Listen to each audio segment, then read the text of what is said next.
One. Bilangan mo. One, 1, two, 2, three. 3. So, may pera ka na ngayon. So, ito po yung lahat. Muli po akong magbabalik sa bahay nila Quincy at Edward para kumustahin po natin kung ano yung kalagayan nila. Kasi medyo matagal-tagal po na hindi po ako nakabalik dito dahil sobrang busy po tayo dahil marami tayong pinupuntahan at nais natin matulungan ng mga kababayan po natin. At ngayong araw na to, nandito ako sa lugar nila Quincy.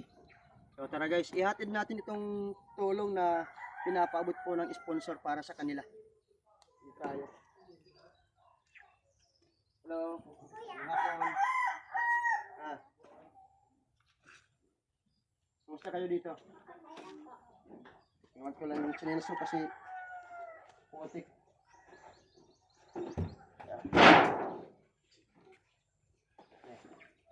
Ay, ito. Sorry. So. Kumusta kayo dito, Quincy? Ha? Okay lang?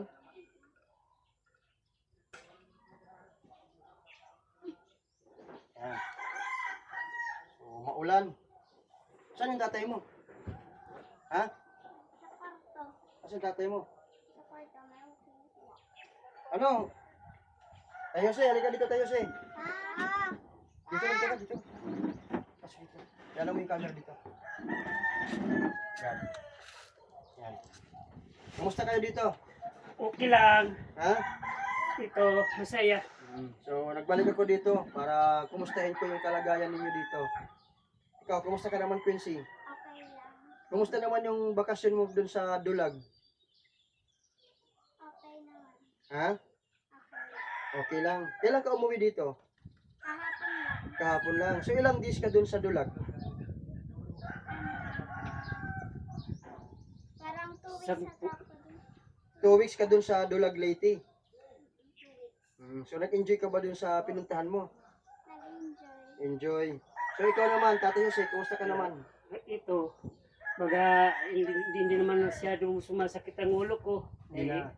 Medyo mga Pawis. papasyal ako, Ano, papawis. pasyal. Mm, Kasi kailangan talaga pagpawisan ka at saka exercise para hindi ka manghina at hindi ka masyadong masakitin. Kasi siyempre may mga tao na nagsasabi din sa akin na simula pa noon ng bata pa yung mga anak mo, yung baby pa, talagang may sakit ka daw at totoo yun. talagang pinagsikapan mo na buhayin itong dalawang anak mo kahit may sakit ka. Yun ang ano niya. Yun ang, kasi may mga nagsasabi sa akin talaga na nagpapatunay na yung sakit mo talaga at hanggang ngayon, yung may karamdaman ka talaga sa katawan mo. So, ngayon medyo okay ka Medyo naman. maalis-alis na ang sakit ko. Oh, ano lang, exercise lang. Mm. Kasi yun ang kailangan. At, nito. Sige, lagyan mo ng payong kasi malakas ang ulan. Ayan, payong mo. Pakan mo, sige yan, payong. Yan. Sige. Ngayon, okay ka naman dito, di ba? So, ikaw, si Edward, Okay lang pa. okay lang. So, maulan ngayon, maulan. At saka, Malakas ang ulan. balita ko, malapit na yung pista dito sa inyo. Kailan ba yung pista? 11-12. 11-12, balik pista dito sa inyo. Oo. So, tamang-tama lang na yung pagbalik ko, mayroong sponsor po na nagpapaabot ng tulong para sa inyo. Nagpabili po siya ng grocery na worth of 2,000 at magbibigay din po ako sa inyo ng cash mamaya. Ha? At nandito, so nagbili po ako ng 3 tray na itlog para pang ulam. Ikaw, kumusta naman? Meron ka bang nararamdaman sa katawan mo? Ito, sumasakit yung tiyan ko. Bakit sumasakit yung tiyan mo? Pag gabi sumasakit ko. Hindi ko alam kung bakit. Hindi naman ako kumakain ng chicheria. So matagal na yung nararamdaman mong sakit sa tiyan mo. Kailan pa yan? Nung nandun pa ako sa Dulag, Baka may nakain ka doon. hindi naman ako pinapakain doon ng chicheria. Pero nung pagpunta ka din, wala kang nararamdamang sakit sa tiyan mo. Kaunti pa lang. Tapos pagka uwi ko dito, ang ano na araw-araw sumasakit yung tiyan ko. Araw-gabi. Araw-gabi. Ngayon na sakit yung tiyan ko ngayon. Hindi ba, ilang araw na yan, sumasakit yan mo? Kasi baka pagkatapos mo kumain, talon ka ng talon o kaya naglalaro ka. Ha?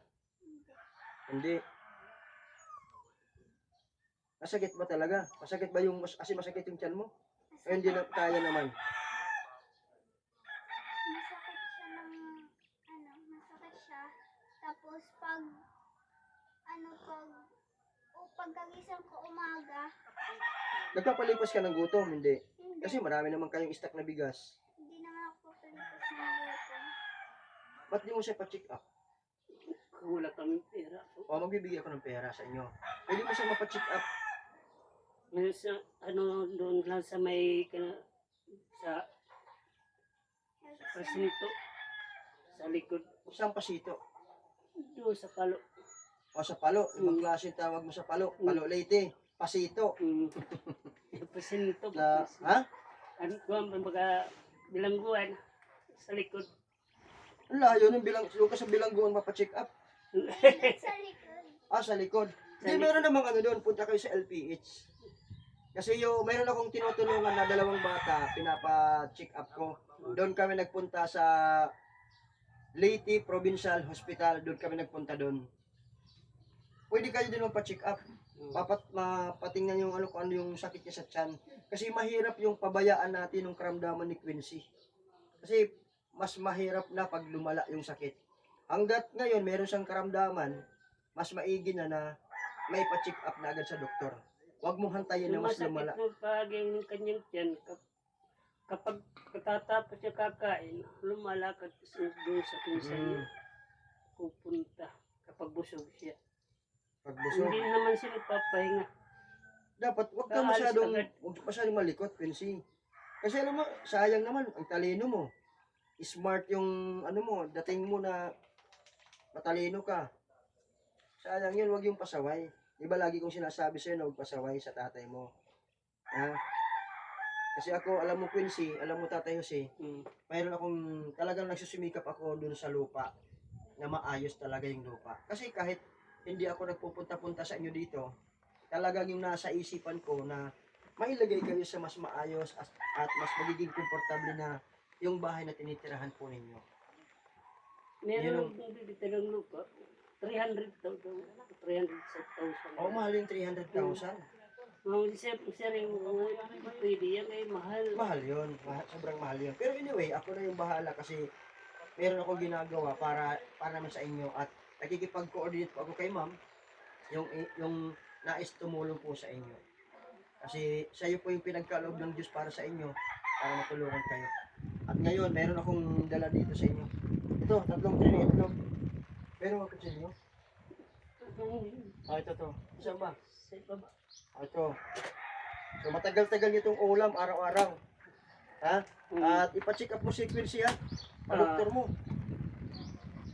Basta ang lagi kong Busog pa lang siya.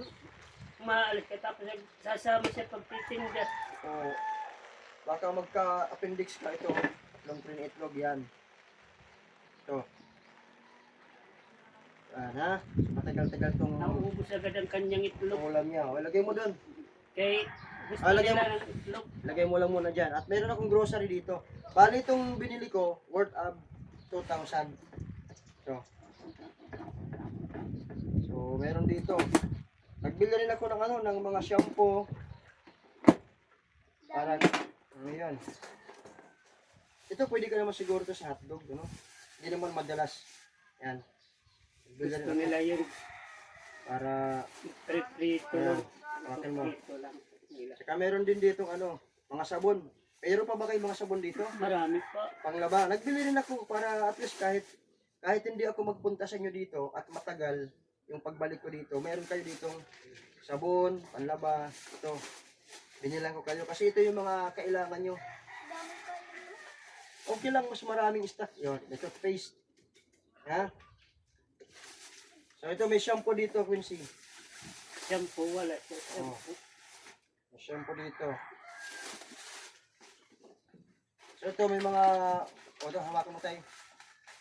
Ito may mga, bili rin ako ng So, may kape.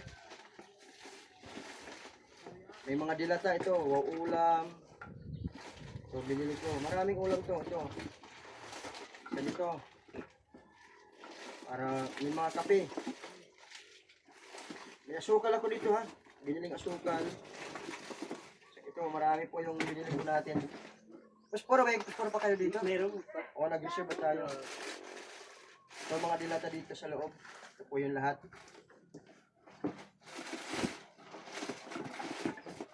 O, pang-snack, pang-merienda nyo ha. Ayan.